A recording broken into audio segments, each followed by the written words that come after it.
Hi everybody, Happy New Year. My name's Renee and I would love to share with you some of the best reads of the year. There's just a handful this time, and I thought, in what better place to do that than in one of my favorite places to come to you and share about reading, and that is in front of my library before I run in and drop off some books, pick up some holds.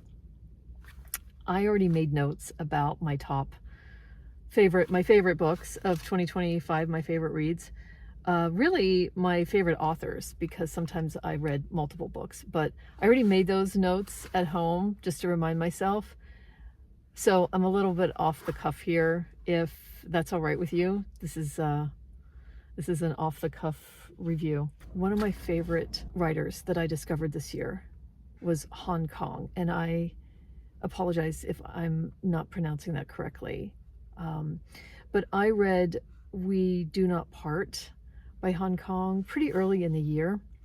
And this sent me down a path to read another one right away of hers called The White Book, which is like a memoir, book of prose. But Kang is a international Booker Prize winner, or a Booker Prize winner, I'm assuming international Booker Prize winner.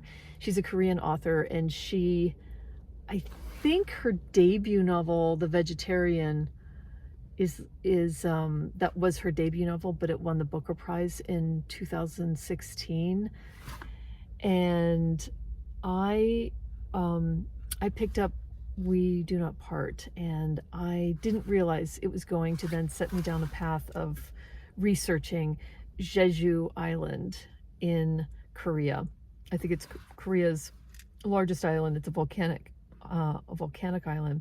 The story sets off as our main character gets a phone call. I think she's in Seoul, South Korea, and she gets a phone call from her friend Izian. And Izian lives on Jeju Island. She calls the main character, whose name I've forgotten, back to the island to say, hey, I am away. I cannot get back. Can you please check on my precious bird? Amma, perhaps? And she knows how important it is for her to go and do this for her friend. So she goes back, but in the travel, in the going back, she is met with lots of bad weather, and it is very snowy, and I guess it's snowy on the island. I'm trying to recollect, but there is such an atmosphere of her striving to get to this house in time to make sure that this bird has been taken care of and fed. And when she gets there, I think the bird is not there, and she has to go out into the woods and find Amma. However, in going to the house, this is where the prose starts to become not just atmospheric, but lyrical. And also, by being in this house, she's discovering the recorded history of some of the survivors of the Jeju uprising in 1948-49, where by all accounts a committee, an investigative committee, has found that the number of people that were massacred during that uprising, which was the uprising of, simplistically saying that it was the uprising of a workers' party and people that believed in the workers' party, and that there were at least 30,000 people killed and 40,000 people run off the island. And I think some of them had to go to prisons in Japan, and lots of torturing, and also there was a quashing of this uprising even having taken place. You were not allowed to talk about the fact that it happened. Otherwise, you yourself would be killed, tortured, jailed, all kinds of horrible things. So that sent me down the rabbit hole of understanding and learning about this, not understanding, but learning about this uprising that I had no idea. I don't know anything about this. It was amazing. It's a book that she uses the vehicle of the human concern for all living things and searching for the bird to illustrate, to be the catalyst to then talk about this uprising. And it's extraordinary. I went on to read The White Book, and that is a short book. It is I wouldn't call it a memoir, but it is nonfiction prose, or it is prose about Hong Kong's own experience with the early death of her older sister, an older sister she never met, and had died as a baby in her mother's arms, if I'm remembering it correctly. And so she grows up as a sister, but without a sister, a sister who's alive, and how that informed her growing up, her stance in the family, the ghost, so to speak, of her sister, how it affected her mother. Such a beautiful book. Going through this list, I've reminded myself that I want to read more of Hong Kong, so I will be doing that this year. Please check her out. I'll have the translators also listed in the show notes. And then, since I'm flying by the seat of my pants, Stefan Zweig is an author that I discovered in 2025. I read in January, I read Confusion, and then I closely followed that by The Post Office Girl. These are books that were, thank goodness, republished by NYRB. Stefan Zweig was I'm going to say Austrian author who was super popular in the 20s and 30s in Europe, in the US. And Confusion is these are both short books. It's a story about a poor young college student. I think his name's Roland, and he is taken under the wing by a professor for who knows why. But he's thrilled, and he just this professor becomes his mentor. His wife is also a part of this.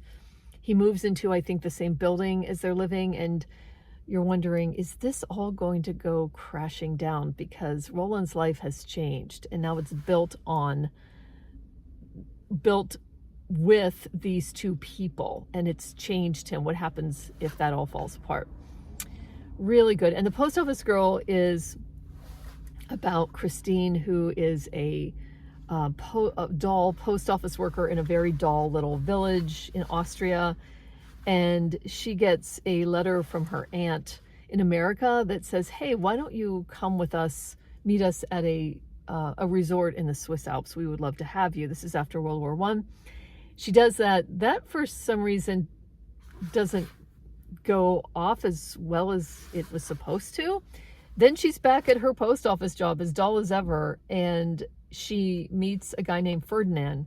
And at this point, she's ready to get the heck out of the post office. She already thought that her aunt was going to be the means by which her life was going to change. So you could imagine how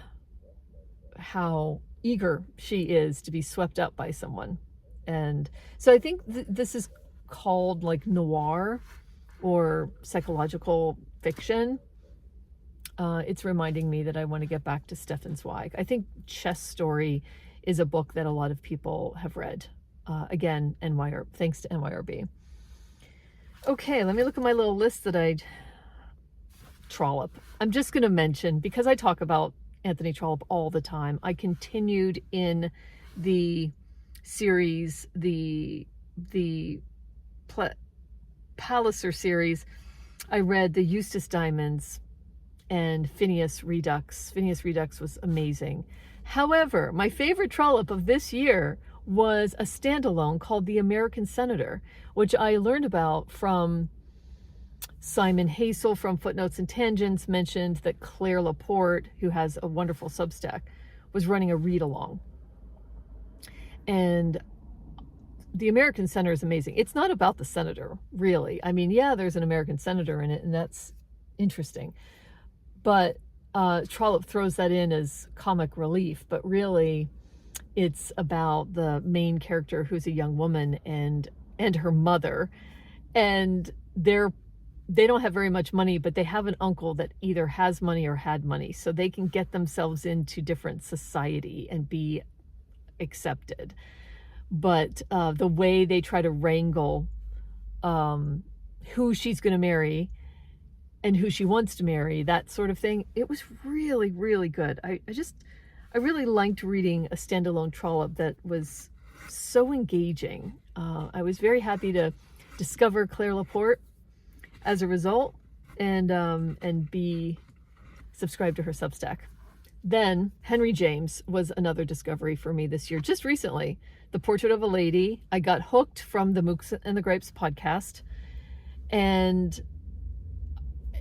it's very similar to Trollope, except it's so different. And I have a whole episode where I talk in depth about the Portrait of a Lady.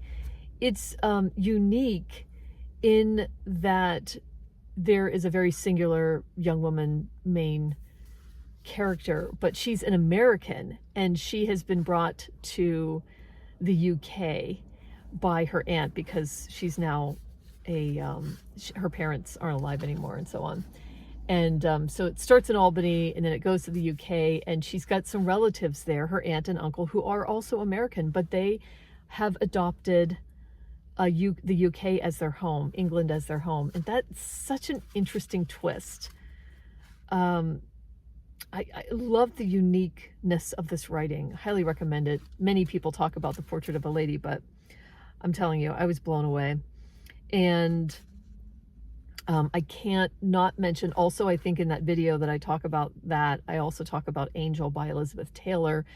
This is not Mrs. Palfrey at the Claremont. This is a real gritty tale about a very unique young woman with very scrappy, poor beginnings. It's such a worthwhile read. I learned about it from Nora at pear.jelly on Instagram, my friend.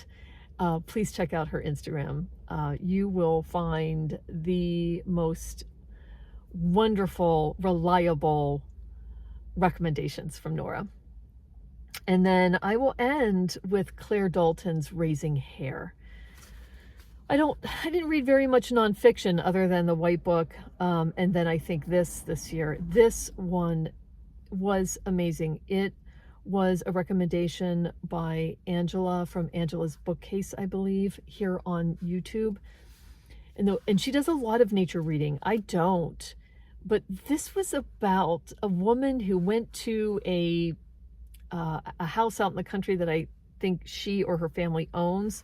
This is, I think, during the pandemic, and she finds what appears to be a wounded or lost or sick hare in her garden.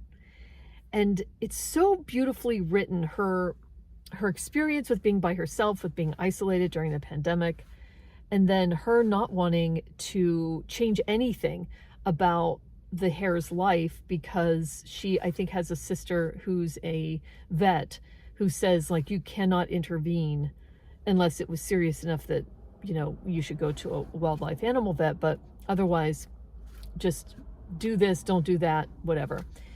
She ends up leaving her door open, and long story short, the hare just decides how much interaction that he wants, I don't remember the gender, with Clare. It's amazing. It's such an amazing book for somebody who is not a nature wildlife reader. I don't know what it was about this book. It's the writing, of course. It's the writing, and it really touched me. And yeah, I can't tell you other than just by the feeling of it and the level of that writing. I will definitely be looking for more of her writing. It's just amazing. All right. That's a quick wrap up of 2025 for me. Editing Renee here. After I got home, I forgot that I did not mention another standout favorite that I didn't even plan to read, wasn't even on my radar. John Steinbeck wasn't an author that I thought I was going to read, but I saw Gretchen. The way she talked about this book just enticed me so much, and it paid off. I am not a historical fiction reader, not a generational family saga type of reader.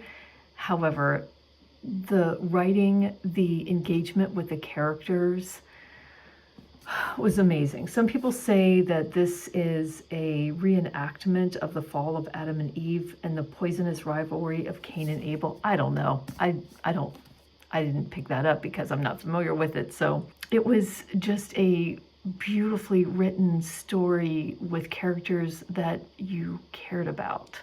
So highly recommend. Read a whole lot of books this year. It was a way smaller number than somebody who normally reads 100 plus books, or the year before 80 books. However, when I did the percentage of how many books that I rated as excellent, that's just my little rating in my little spreadsheet, the percentage was higher. I read more excellent books this year than the past 3 years. So my reading is definitely slowing down, getting deeper. At least it did in 2025. So thank you, my friends, for being here so much, for being here right in one of my favorite places at my library. I can't wait to continue to connect with you in 2026. Please leave any thoughts or comments about any of the authors and books I've mentioned here, and connect with me here in this new year. Thank you so much, and I'll see you on the next one.